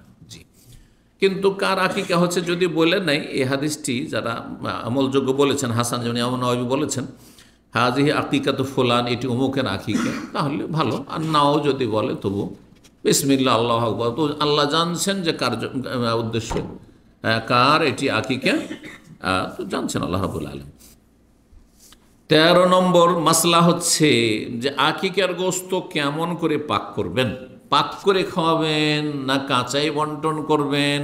জি, এই মাসলা। শেখ বিন বাজ রাহিমাহুল্লাহ বলছেন সাহেবুহা মুখাইয়ারুন, আকিকা করনেওয়ালা মানুষ, হ্যাঁ, যে পরিবার আকিকা হচ্ছে তার স্বাধীনতা রয়েছে। ইনশা ওয়াজ্জাহা লাহমান বাইনাল আকারি ওয়াল আসহাব ওয়াল ফুকারা, যদি চাই সে গোশত কি করবে, জবাই করার পরে বিতরণ করে দেবে আত্মীয় স্বজনদের মাঝে, সাথী সঙ্গীদের মাঝে, দোস্ত বন্ধুর মাঝে, ওয়াল ফুকারা, দরিদ্রের মাঝে। আত্মীয় স্বজন মানে নিজেরা খেলেন, নিজেরা নিজের আত্মীয় স্বজন, আর হচ্ছে বন্ধুমহল, হ্যাঁ, পাড়া প্রতিবেশী, আর আরেক দল হচ্ছে যারা অভাবী গরিব মানুষ গ্রামের, তাদেরকেও খাওয়াবেন। শুধু সচ্ছলরা না, এটা নাই, গরিবদের অবশ্যই খাওয়াইতে হবে, গরিবদেরকেও খাওয়াবেন, যেমন কোরবানিতে করে থাকেন, কিন্তু 3টা সমান সমান হইতে হবে ভাগে, এমন কোনো শরীয়ত নাই, কম বেশি হতে পারে। তাহলে কাঁচা গোস্ত দিতে পারেন। ওয়াইনশা তাবাখাহা, যদি চাই তো পাকিয়ে নেবে। ওয়াদা ইলাইহা মান শামিল আকার ওয়াল জিরান ওয়াল ফুকার, আর তারপরে দাওয়াত দিবেন যে আসেন আকিকার গোস্ত, আকিকার দাওয়াত খেয়ে যান, আর তার সাথে যার যেটা জুটে আর যেখানে যেটা চলে।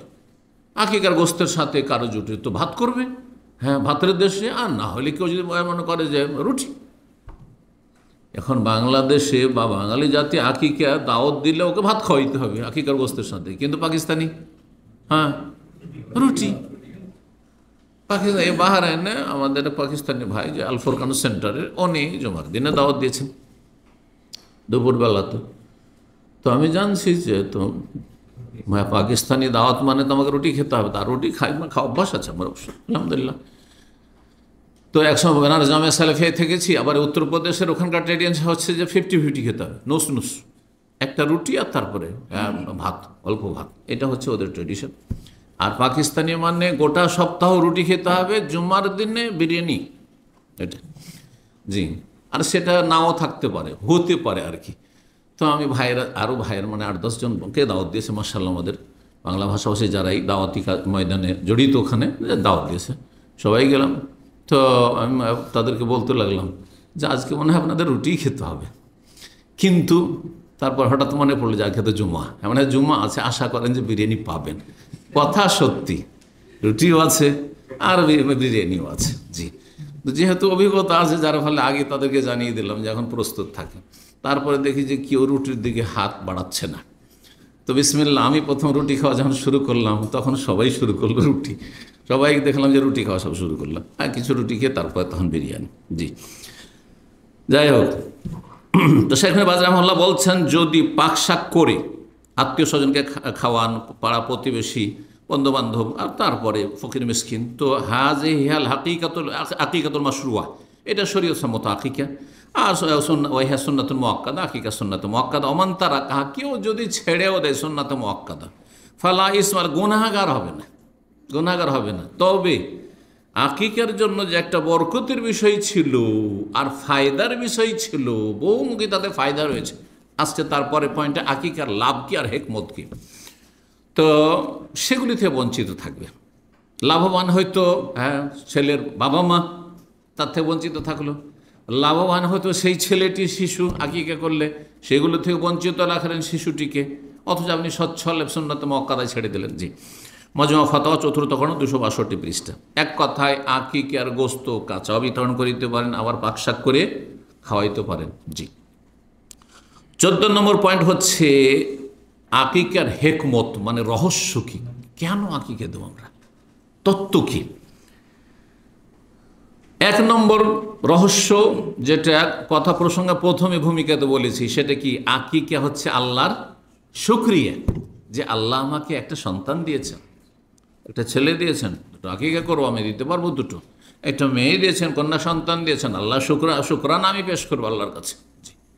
এবং এই শুকরিয়া আদায় করলে আমার ফায়দা রয়েছে, দিন দুনিয়ার ফায়দা রয়েছে, আমার ছেলের ফায়দা রয়েছে, যে আমার পরিবারের ফায়দা রয়েছে।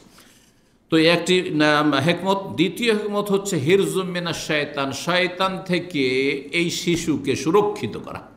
শয়তান বড় ধরনের ক্ষতি করতে পারবে না। শয়তান সবচেয়ে বড় ক্ষতি করে যে আপনার ছেলে মেয়েকে বা আপনাকে গুমরাহ করে দেয়। হয়তো আকিকা করলেন না, যার ফলে শয়তান এমন সুযোগ পেয়ে গেল, যেহেতু সে প্রোটেক্টেড নাই, মানে সুরক্ষিত নয়, যার ফলে হয়তো তার ইমানের আক্রমণ করে দিল, তাকে নাস্তিক বানিয়ে দিল, তাকে কাদিয়ানি বানিয়ে দিল, তাকে জঙ্গি বানিয়ে দিল, তাকে আপনার বিদাতি বানিয়ে দিল, তাকে মাজার পূজারি বানিয়ে দিল, গুমরাহ করে দিল। আর দুনিয়ারও ক্ষতি করতে পারে, শারীরিকভাবে ক্ষতি করে দিল, কোনো অঙ্গহানি হয়ে গেল, এগুলো হইতে পারে, প্রতিবন্ধী হয়ে গেল। অনেক ছেলে মেয়েরা সুস্থ ভূমিষ্ঠ হচ্ছে, তারপরে প্রতিবন্ধী হয়ে যাচ্ছে। হতে পারে যে আকিকা করলে আপনার শয়তানের অনিষ্ট থেকে সুরক্ষিত থাকতে বহুমুখী লাভ রয়েছে। তো হেকমত এখন আলোচনা করছি, লাভ পরে আসছি। শয়তান থেকে সুরক্ষিত করা, ইবনুল কাইয়িম রাহিমাহুল্লাহ বলছেন যে ওয়াফিহা সিররুন বাদিউন, এই আকিকাতে বড়ই আজব বিস্ময়কর রহস্য তত্ত্ব রয়েছে। মৌরুসুন আনফেদা ইসমাইল বিল কাবশি, যেটা আমরা পেয়েছি পরম্পরা ইসমাইল নবী আলাইহিস সালাতু সালামের জীবনের মুক্তিপণ থেকে, যে আল্লাহ রাব্বুল আলামিন জবাই করার নির্দেশ দিলেন, যে কি করো তুমি, তোমার ছেলেকে কি করো, জবাই করো ইব্রাহিম আলাইহিস সালামকে। এখন এই ছেলেকে আল্লাহ মুক্ত করলেন, ছেলের জীবনকে রক্ষা করলেন কি দিয়ে, জান্নাত থেকে দুম্বা পাঠিয়ে। তো এটা আমরা জানতে পারি। ফাসারা সুন্নাতান ফি আওলাদিহি বাদাহু, তারপরে সেই আদর্শটি থেকে গেছে যে আইয়াফদি আহাদুহুম ইনদা ওয়ালাদাতিহি বিযাবহিন, যখন বাচ্চা শিশু ভূমিষ্ঠ হবে তখন তার জীবনের একটি পণ পেশ করবে বা মুক্তিপণ পেশ করবে। ওয়ালা ইউস্তানকারু আন ইয়াকুনা হাযা হিরজাম লাহু মিনাশ শাইতান, আর কোনো দূরের কথা বিচিত্র নয় যে এটি শয়তান থেকে সুরক্ষা করার একটি গুরুত্বপূর্ণ ব্যবস্থা বাদা বেলাদ, তার ভূমিষ্ঠ হওয়ার পরে।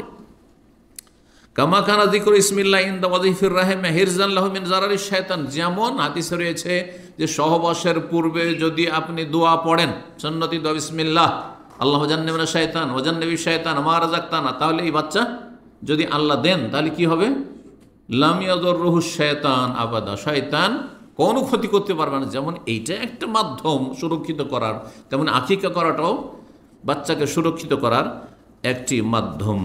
ওয়ালিহাযা কাল্লা মান ইয়াতরুকু আবাহুল আকিকা আনহু ইল্লা ওয়া হুয়া ফি তাখবীতি মিনাশ শাইতান, এই জন্য দেখা গেছে সুবহানাল্লাহ, ইমাম ইবনুল কাইয়িম রাহিমাহুল্লাহ বলছেন সেই যুগের কথা যে কোনো বাবা মা যদি আকিকার ক্ষেত্রে গাফিলতি করে আর আকিকা না দেয় বাচ্চার, অথচ সচ্ছল ছিল, তো দেখা যাচ্ছে যে সে শয়তানের শিকার হয়ে যাচ্ছে। শয়তান তার ক্ষতি করে দিচ্ছে, শারীরিক ক্ষতি করে দিল, মানসিক ক্ষতি করে দিল, দিনের ধর্মের ক্ষতি করে দিল, ইমানের ক্ষতি করে দিল। ও আসরারু শারি আযামু মিন হাযা, আর শরীয়তের যে সব তত্ত্ব রহস্য রয়েছে এর চাইতে গুরুত্বপূর্ণ আরও রহস্য তত্ত্ব থাকতে পারে, যেগুলো হয়তো আমরা উদ্ঘাটন করতে পারবো না। আল্লাহর দিনের হিকমত আল্লাহ ভালো জানেন। ওয়ালিহাযা কানা আস-সাওয়াব আন্না যাকার ওয়াল উনসা ইয়াশতারিকানি ফি মাশরুইয়াতিল আকিকাতে, এই জন্য ছেলে সন্তান হোক আর মেয়ে সন্তান হোক আকিকার শরীয়ত সম্মত হওয়ার ক্ষেত্রে সমান, যে আকিকা দিতে হবে, সে দুটো আর একটার পার্থক্য, কিন্তু আকিকা ছেলে হলেও দিতে হবে, মেয়ে হলেও দিতে হবে। জি। ওয়াইন তাফাদালা ফি কাদরিহা, যদিও পরিমাণে পার্থক্য রয়েছে। তোহফাতুল মাউদুদ বিআহকামিল মাউলুদ, শুধু বাচ্চাদের নবজাতকের বিধিবিধান নিয়ে একটি কিতাব ইমাম ইবনুল কাইয়িম রাহিমাহুল্লাহ রয়েছে, খুব গুরুত্বপূর্ণ কিতাব। জি। এই সাবজেক্টের ওপর এইটি হচ্ছে আমার জানা মতে এই উম্মতে মুসলিমের প্রথম কিতাব লেখা হয়েছে, শুধু এই সাবজেক্ট, নবজাতক শিশুর আরবি ভাষা, খুব গুরুত্বপূর্ণ কিতাব। আর যতগুলি আলোচনা আলেম ওলামারা করে থাকেন বা আমরা করে থাকি, আসল মূল কিতাব হচ্ছে ওই ইবনুল কাইয়িম রাহিমাহুল্লাহর কিতাব, সমস্ত আগের কালেকশনগুলি তাতে রয়েছে। 15 নম্বর মাসলা হচ্ছে বা পয়েন্ট হচ্ছে আকিকা সম্পর্কে, সেটা হচ্ছে আকিকার উপকারিতা। কয়েকটি উপকারিতা বর্ণনা করব, যা আমি নোট করে নিয়ে এসেছি। 1 নম্বর হচ্ছে তাআতুন লিল্লাহ ওয়া রাসূল, আল্লাহ এবং রাসূল আনুগত্য করা, আতিউল্লাহ ওয়া আতিউর রাসূল, আল্লাহকে মানো এবং রসুলকে মানো। জি, রসুল্লাহ সাল্লাল্লাহু আলাইহি ওয়াসাল্লাম এটি আদর্শ। জি, আর রসুলকে মাইয়তিউর রাসূলা ফাকাদ আতা আল্লাহ, যে রসুলকে মানলো সে আল্লাহকে মানলো। আল্লাহ রসুল আনুগত্য করা এটা সবচেয়ে বড় কাজ। জি, এটি ইবাদত। 2 নম্বর হচ্ছে ইহইয়াউল সুন্নাতি নবী সাল্লাল্লাহু আলাইহি ওয়াসাল্লামের সুন্নতকে জীবিত করলেন আপনি। এখন এই আকিকা করা যদি আমরা সবাই বন্ধ করে দিই বা কোনো দেশে বন্ধ করে দেওয়া হয়েছে, তার মানে এই সুন্নতটা সেখানে মরে গেছে, মৃত সুন্নত। যেমন আমাদের দেশে এক সময় আজকে থেকে 30 বছর আগে হানাফি এলাকাতে তাহিয়াতুল মসজিদ বলে কোনো নামাজ ছিল না, ছিলই না, বরং এর বিরোধিতা ছিল। জুমা মসজিদে গিয়ে চোখের সামনে দেখেছি, আগে বসবে একটু, 10-20 সেকেন্ড হলো, বসার পর উঠে তখন শুরু করবে, যাতে হাদিসের বিরোধিতা হয়। আহলে হাদিসেরা কিছুটা জানত, যদিও গ্রামে গঞ্জে হয়তো অত দাওয়াত পৌঁছিত না, তখন সোশ্যাল মিডিয়াও ছিল না, কিন্তু তারপর কিছুটা অন্তত তারা জানতো, কারণ তাদের আলেম ওলামারা হাদিসের আলোচনাগুলি করেই থাকে, আর তারা চেষ্টা করে যে হাদিসে কি আছে। তো যার ফলে সেই যুগেও অনেক পার্থক্য দেখা গেছে, যে যারা পরম্পরা ওই সব মজহাবের দোহাই দিয়ে চলছে, বাপ দাদা ধর্ম পালন করছে, তাদের মধ্যে বহু সুন্নাত মিলিত ছিল। তারপরে মাগরিবে আজান যেমনই লা ইলাহা ইল্লাল্লাহ শেষ, সাথে সাথে একামত, একবার কোনো চান্সে নেই যে 2 রাকাত পড়তে দেবে। এখন অনেক হানাফি মসজিদও চান্স দিচ্ছে যে আপনি পড়তে পারবেন হয়তো, কিছুটা নমনীয় হয়েছে, হয়ে জানা হয় নাই। তাহলে এই ওই সুন্নতগুলো মৃত সুন্নত জীবিত হচ্ছে। এরকম বহু মৃত সুন্নত আমাদের সমাজে। নগদ মোহরের মৃত সুন্নত এমন মেরে দিয়েছিল, নগদ আসলটাকে মেরে দিয়ে নকলের ওপর আমল। কোনো নগদ মোহর বলে কিছু ছিল না আমাদের দেশে। আমার পুরো ডিস্ট্রিক্ট আমি বলতে পারি আলহামদুলিল্লাহ যে আমার পরিবার আমরা প্রথম নগদ মোহর চালু করেছি। আর আমার পাশের ডিস্ট্রিক্টে দিনাজপুরে আমার শ্বশুর বংশ প্রথম, যখন আমি বিয়েতে গেলাম, বলছে আমাদের বংশ নগদ ছাড়া কারো ধার মোহর নেই, সে অল্পই কিন্তু নগদ আছে। তারপরে এখন তো অহরহ নগদ মোহরে বিয়ে হচ্ছে আহলেদের সমাজে, কিন্তু তখন আহলেদের সমাজেও নগদ মোহর ছিল না, সব বাকি, সব বাকি। আবার কি বেদাতি তরিকার বাকি 101 টাকা নগদ, এটা পরে হলো। প্রথম দিকে 1 টাকা নগদ হইত, তারপরে 5 টাকা নগদ হইত, তারপরে 101 টাকা নগদ, তারপরে 201 টাকা, 501 টাকা নগদ, আর বাকিটা বাকি। বুঝতে পারছেন কোথা থেকে পেলো যে 501 টাকা করতে হবে, 101 টাকা করতে হবে? সব বিদআতগুলো। জি, তো যাই হোক, আসল বিষয় দিয়ে ফিরে, সুন্নতকে জীবিত করা। যেই সব দেশে কোনো সুন্নত নেই রসুলের, সেই সুন্নতের গুরুত্ব সেখানে বেশি, সেই সুন্নতের গুরুত্ব সেখানে বেশি। পারলে করবেন, কিন্তু যদি দেখেন যে না ঝামেলা বাঁধবেন না, সেগুলোতে বেঁচে থাকবেন, মারামারি কলহ থেকে বেঁচে থাকবেন। 3 নম্বর রহস্য হচ্ছে ফাক্কুন লিরিহানিল ওয়ালিদ। এই যে দায়বদ্ধ রয়েছে আকিকার সাথে, বাচ্চাকে কি করা, তার থেকে মুক্ত করা। জি, আর এর ফিদিয়া, তার জীবনের পণ আল্লাহর কাছে পেশ করা, যে আল্লাহ আমি আমার এই ছেলে বা মেয়ের একটি প্রাণ তুমি দিয়েছো, তার বদলে একটি প্রাণ আমি তোমার সন্তুষ্টের জন্য কোরবানি করলাম, জবাই করলাম। কোরবান মানে আল্লাহর সান্নিধ্য লাভের জন্যই করে, কোরবান নয়। কোরবান করা আসলে মানে আল্লাহ সন্তুষ্টের জন্য আমি উৎসর্গ করলাম, জবাই করলাম। সুতরাং আমার ছেলে মেয়েটিকে তুমি কি করিও, রক্ষা করিও। জি, ফিরিয়ে। 4 নম্বর হচ্ছে যে এই ওসিলাতে বেশ কিছু মানুষকে খাওয়াইলেন। মুসলিম যে কোনো ভাই বোনকে খাওয়াইলেন নাকি রয়েছে। জি, তার মধ্যে যদি আপনি দিনদার লোকে খান আরও নাকি, গরিবকে খাওয়ান, গরিব দিনদারকে খাওয়ান তো ধনী সচ্ছল দিনদারের চাইতে বেশি নাকি। জি, পরেশগার লোকদেরকে খাওয়াইলেন, যেটা জান্নাতে যাওয়ার মাধ্যম। জান্নাতে যাওয়ার ক্ষেত্রে নবী সাল্লাল্লাহু আলাইহি ওয়াসাল্লাম কি বলেছেন, যে কয়েকটা কাজ যারা করবে তারা সহিহ সালামত জান্নাতে যাবে। তার মধ্যে আমার তোয়াম, যে খাবার খাওয়াবে, অন্ন দান করবে। আপনার এই আকিকার মাধ্যমে মানুষকে খাওয়ানো হইল, না হলে দাওয়াত টাওয়াত দেওয়া হয় না সাধারণত। সে যে দাওয়াত কয়জন দেয়, কিন্তু আকিকার দাওয়াত দিবেনই আপনি। জি, এই দাওয়াত হয়ে গেলে ওসিলে। 5 নম্বর রহস্য হচ্ছে আল্লাহর রাহে কিছু খরচ করলেন আপনি, সাদাকা হইল আপনার। যাতে মহাপুরস্কার রয়েছে আল্লাহর পক্ষ থেকে। 6 নম্বর রহস্য হচ্ছে যে এতে সামাজিক সংগতি বহাল থাকে, সমাজের সুসম্পর্ক বহাল হয়। এই আকিকা করলেন, আকিকা করে একটু একটু করে যখন গোস্ত গেল, গরিব গ্রামে বছরকে বছর গোস্ত দেখতে পায় না গরিব মানুষ। এমন এমন গ্রাম আছে গোটা বছর ওই কোরবানিতে গোস্ত খেতে পায় না। আপনার আকিকার ওসিলাতে 2-4-5 টুকরা গোস্ত পেল, সেই গোস্তটা একটু ঝোল করে তার বাড়িতে ছেলেমেয়েরা গোস্ত খেলো, আর সচ্ছল লোক হলে একটা সংগতি, একটা আন্তরিকতা আসলো। যে একটা দূরত্ব হইতে ছিল, অনেকের মনোমালিন্য ছিল, গোস্তটা দিতে গেলে কেন ওই ছোট মনের লোকেরা কেন গোস্ত ফিরিয়ে দেয়? কারণ তোমার সাথে সম্পর্ক রাখবো না। জানেন না গ্রাম অঞ্চলে এত ছোট মন মানুষের, যে ঝগড়া হয়ে গেছে বা কোনো মনোমালিন্য হয়েছে, আচ্ছা তোকে পাবো, থাম, কোরবানির গোস্ত দিতে আসবি না, তখন দেখবো তোকে। আকিকার গোস্ত দিতে আসবি না, তখন দেখবো। বিয়ের দাওয়াত দিতে আসবি, তখন দেখবো। বিয়ের দাওয়াত নেব না তোর, তারপর আকিকার গোস্ত ঘুরিয়ে দেবো, নেব না, ওই কোরবানির গোস্ত ঘুরিয়ে দেবো। আউযুবিল্লাহ, এইসব গ্রামীণ সমাজ, কুসংস্কার এগুলো।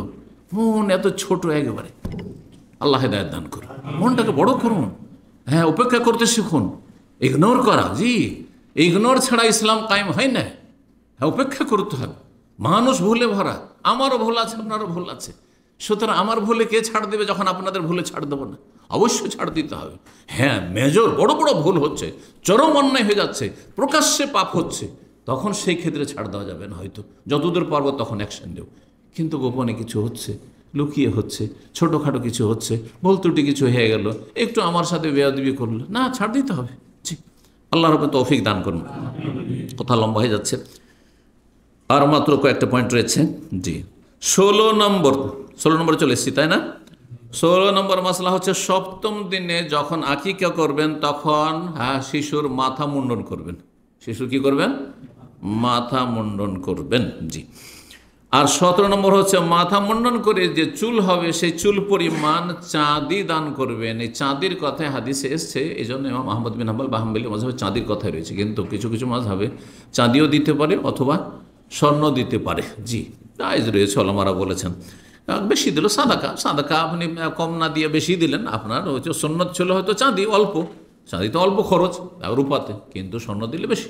আর সেটা 1 দিরহাম মানে 4 আনা পরিমাণ, 1 ভরি, বুঝেন তো, 1 ভরির 4 আনা, 1 দিরহাম মানে 4 আনা সাধারণত হয়ে থাকে, তো 4 আনার বেশি ওজন হবে না, মানে 1 ভরির 4 ভাগের 1 ভাগের বেশি সাধারণত ওজন হবে না। এই মর্মে 2টো হাদিস রয়েছে। একটি হাদিসে রয়েছে যে 7ম দিনে আকিকা দেবে, আর 7ম দিনে আকিকা জবাই করে নাম রাখবে, ওয়া ইউহলাকু রাসু, মাথা মুন্ডন করবে। হাদিসটি মুসনাদ আহমদ আল্লামা আলিমে সহিহ বলেছেন। আর একটি হাদিস আলী রাদিয়াল্লাহু বর্ণনা করেছেন, রাসূলুল্লাহ আকিকা করেন হাসানের, আর ফাতেমাকে বললেন রাদিয়াল্লাহু মেয়েকে, ইহলাকি রাসাহু, মাকে বললেন, বাচ্চার মাকে, মাথা মুন্ডন করো। ওয়া তাসাদ্দাকি বেজানাতে শারি ফিদ্দাতান, আর তার চুল পরিমাণ, বাচ্চার চুল পরিমাণ কি করো? চাঁদি, রূপা সাদকা করো, যেটি সুন্নত, ওয়াজিব নয়। এই কাজগুলি কি?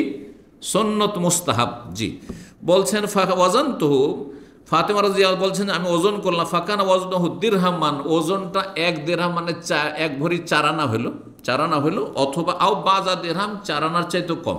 জি, দিরহামের কিছুটা অংশ। মুসনাদ আহমদে হাদিসটি রয়েছে, আল্লামা আলবানী হাদিসটিকে হাসান বলেছেন। কতটি পয়েন্ট হয়েছে? 17টি হয়ে গেছে, তাই না?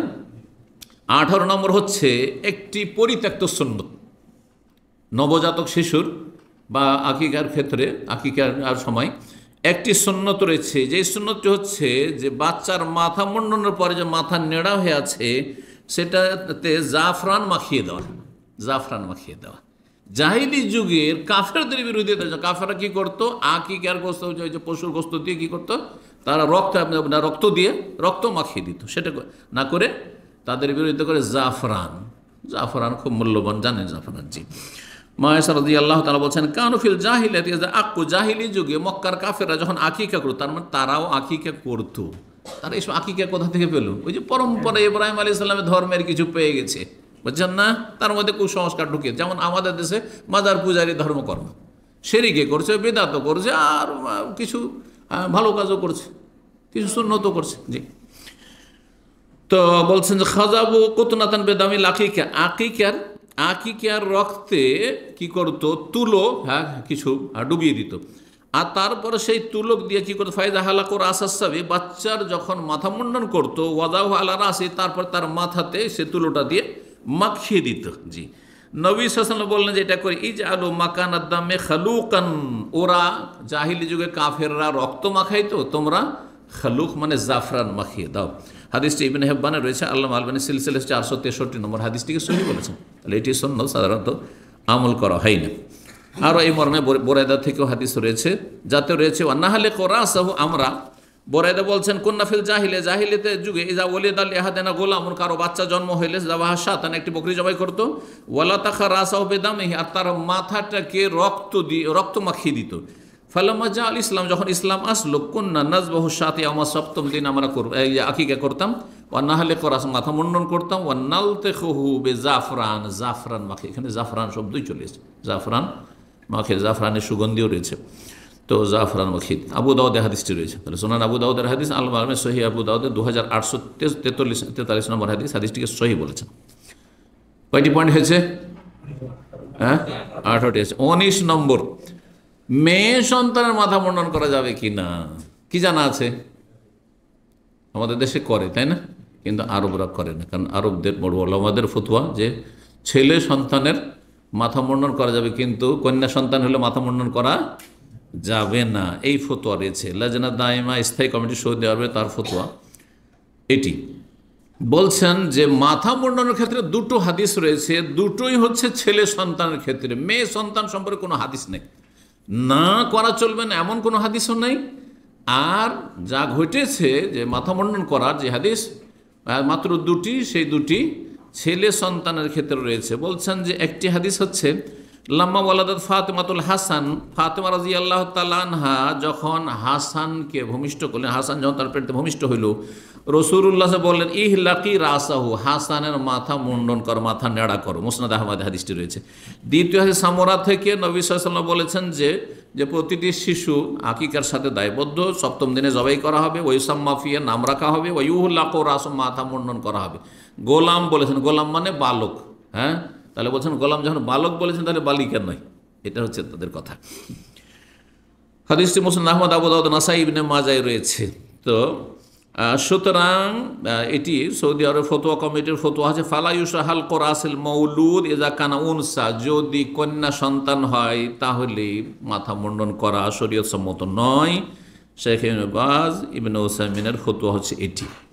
জি, শেখ ইবনে উসাইমিনকে জিজ্ঞাসা করতে তিনি এই কথাই বলেছেন। তো আর শেখ ইবনে বাজেরও ফতোয়া এটি, যেমন দেখলেন।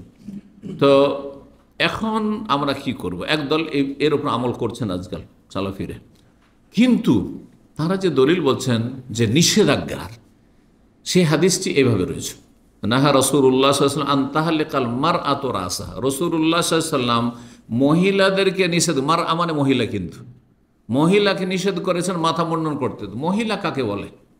নাবালিকাকে মহিলা বলা হয়? সাবালিকা হইলে মহিলা বলা হয়, ঠিক না?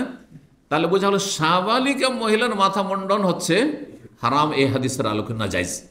কিন্তু ছোট শিশু মাতৃগর্ভ থেকে ভূমিষ্ঠ হয়েছে, এই যে মাথার চুল নিয়ে, সেটা আজার অন্তর্ভুক্ত। আর হাদিসে রয়েছে ইউমাতু আনহুল আযা, সপ্তম দিনে তার যে কষ্টদায়ক বস্তু বা নোংরা বস্তু রয়েছে, ময়লা আবর্জনা, সেগুলি পরিষ্কার করতে হবে।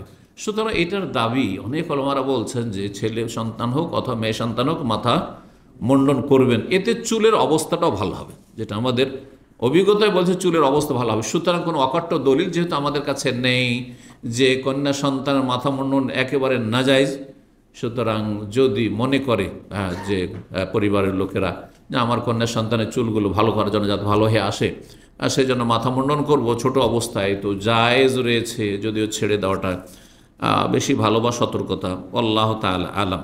জি, তো এই ক্ষেত্রে তাহলে আমি ফতোয়া, জি, অন্যটিকে আমি প্রাধান্য দিলাম যে কন্যা সন্তানের মাথা মুন্ডন, জি, জায়েজ রয়েছে যতক্ষণ ছোট রয়েছে, বিশেষ করে প্রথম সপ্তম দিন। আচ্ছা, সপ্তম দিন অনেক সময় চামড়া নরম থাকে, ক্ষতির আশঙ্কা থাকে, মাথা মুন্ডন করতে না জানলে যাকে মাথা মুন্ডন করা ঠিক হবে না, ক্ষতি হইতে পারে, তাহলে এটা বিলম্ব করতে পারে, একটু বড় হয়ে যাক, 14 দিন 21 দিন বা তারপরে করেন, কোনো অসুবিধা নেই। জি, কতটি মাসলা হয়েছে? 19 হয়ে গেছে। সর্বশেষ মাসলা সেটা হচ্ছে নবজাতকের খাতনা করা, আমাদের দেশে খাতনা করা, আল্লাহ আকবার, এক সময় খাতনা করা হয়তো সাবালক হইতে চলেছে, আর তারপরে ও জানতে পেরেছে যে আজকে ওস্তাদ আসবে। আপনারা কি বলেন? ওস্তাদ, ওস্তাদ আসবে। সুতরাং ও এমন পালা পালিয়েছে, কোথায় যে লুকিয়েছে, মাটির কুঠির তলায় কোথাও লুকিয়েছে, টেনে নিয়ে এসে ছেঁচড়ে নিয়ে আসছে, ওরা খাটের তলায় লুকিয়ে গেছে, ওই ভুষার ঘরে যে গরুর ভুষা ভুষির ঘর আছে তাতে লুকিয়ে গেছে, এখান থেকে টেনে হেঁচড়ে তাকে ধরে নিয়ে আসছে, পালিয়ে বেড়াচ্ছে সে। আস্তাগফিরুল্লাহ ওয়া আতুবু ইলাইহ। হ্যাঁ, আউযুবিল্লাহ। তো বড় হওয়ার পরে খাতনা করা ঠিক নয়, একবারে যত ছোটতে করবেন তত বেশি ভালো। বরং সুন্নত মুস্তাহাব হচ্ছে সপ্তম দিনে কি করা? খাতনা করা। এই সপ্তম দিনে খাতনা করা সম্পর্কে হাদিস শুনেন। জাবের রাদিয়াল্লাহু বলছেন, আক্কা রাসূলুল্লাহ আনিল হাসানে আল হুসাইনে, রাসূলুল্লাহ সাল্লাল্লাহু আলাইহি ওয়াসাল্লাম হাসান হোসেন আকিকা করলেন। ওয়া খাতানাহুমা লিসাবআতি আইয়াম, সপ্তম দিনে খাতনাও করেছেন, সপ্তম দিনে খাতনা করেছেন। এই জন্য এইখানে বাচ্চারা যখন হাসপাতালে থাকে তখনই জিজ্ঞাসা করে, যখন বাচ্চা ভূমিষ্ঠ হইল, আপনি যে কোনো হসপিটালে তখন জিজ্ঞাসা করে যে খাতনা করবেন, খাতনা করলে সাথে সাথে একটা অ্যাপয়েন্টমেন্ট দিয়ে, সপ্তম দিনের আপনি অ্যাপয়েন্টমেন্ট দিয়ে দেবে, আর জান আপনি সপ্তম দিনে খাতনা করে। এতে ফায়দা যে বেশি রক্তক্ষরণ হবে না, বাচ্চাটা বেশি কষ্ট পাবে না, আর তারপরে বাচ্চা ক্ষতিও কম হবে, শারীরিকভাবে সব দিক থেকে ভালো। ছোটোতে এই কাজটি হয়ে গেল, আর সুন্নত কায়েম হলো। বাইহাকিতে হাদিসটি রয়েছে। ইবনে আব্বাস রাদিয়াল্লাহু তাআলা মতে আরেকটি হাদিস, সাবআতুম মিনাস সুন্নাহ ফিস সাবি, শিশুদের ক্ষেত্রে 7টি সুন্নত রয়েছে, ইয়াম সপ্তম দিনে 7টি সুন্নত। 1 নম্বর বলছেন নাম রাখা হবে, ওয়ায়ুখতানু, খাতনা করা হবে, ইউমাতু আনুল আযা, আর তার ময়লা আবর্জনা দূর করা হবে, মানে মাথা পরিষ্কার করা ইত্যাদি, বা যে বাচ্চা ভূমিষ্ঠ হওয়ার সময় যে ময়লা আবর্জনা শরীরে থাকে সেগুলো পরিষ্কার করা। ওয়ায়ুসকাবু উযনুহু, কান ফোড়া, যদি মেয়েদের যদি হয় তো কান ফোড়া। ওয়ায়াক্কু আনহু, আকিকা দেওয়া হবে। ওয়ায়ুহুলাকু রাসহু, মাথা মুন্ডন করা হবে। ওয়ায়ুলতাখু বিদামি আকিকাতিহি, আর তার আকিকার রক্ত মাখানো হবে। এটা জাহিলিয়াতের যুগে করতো, সেটা না করে কি করবেন? জাফরান। ওয়ায়াতাসাদ্দাকু বিওয়াজনি শারি ফি রাসি যাহাবান আও ফিদ্দা, তারপরে তার মাথার যে চুল, সেই চুল পরিমাণ স্বর্ণ কিংবা চাঁদি, এইখানে স্বর্ণ কিংবা চাঁদি এসছে। এই জন্য শাফেঈ এবং মালিকি মজহাবের ওলামারা বলছেন, এই দুই মজহাবে, যে স্বর্ণ দিলে ভালো, আর চাঁদি দিলেও দেওয়া যেতে পারে এই হাদিসের আলোকে। কিন্তু প্রসিদ্ধ যে হাদিসে তাতে চাঁদির কথা রয়েছে, একটু আগে যে হাদিসটি বললাম, সেই জন্য হানাবেলা সেটাই বলছেন, আর সেটা কি শক্তিশালী বলছেন মত। তাবরানীতে এই হাদিসটি রয়েছে। তো এই ছিল সর্বশেষ আলোচনা, আর এখানে আলোচনা শেষ করছি। জাযাকুমুল্লাহ খাইরান। আল্লাহ রব্বুল আপনাদেরকে নেক জীবন দান করুন। আল্লাহ রব্বুল আলমিন আপনাদের জীবনে বরকত দান করুন। আপনাদের ছেলে মেয়ে, আমাদের ছেলে মেয়েতে আল্লাহ বরকত দান করুন, এবং কিয়ামত পর্যন্ত তাদেরকে দিনের ওপর আগামী প্রজন্মকে রাখুন, এবং সমস্ত রকমের অনিষ্ট থেকে আল্লাহ হেফাজত করুন। দিনের অনিষ্ট, দুনিয়ার অনিষ্ট থেকে আল্লাহ হেফাজত রাখুন, বালা মুসিবত থেকে আল্লাহ হেফাজতে রাখুন, এবং তাদেরকে সৎ জীবন গড়া তৌফিক দান করুন। আর আল্লাহ রাব্বের কাছে দোয়া করে আল্লাহ মুসলিম উম্মার কল্যাণ করুন, সম্মানিত করুন, দিনের দিকে ফিরে আসার তৌফিক দান করুন।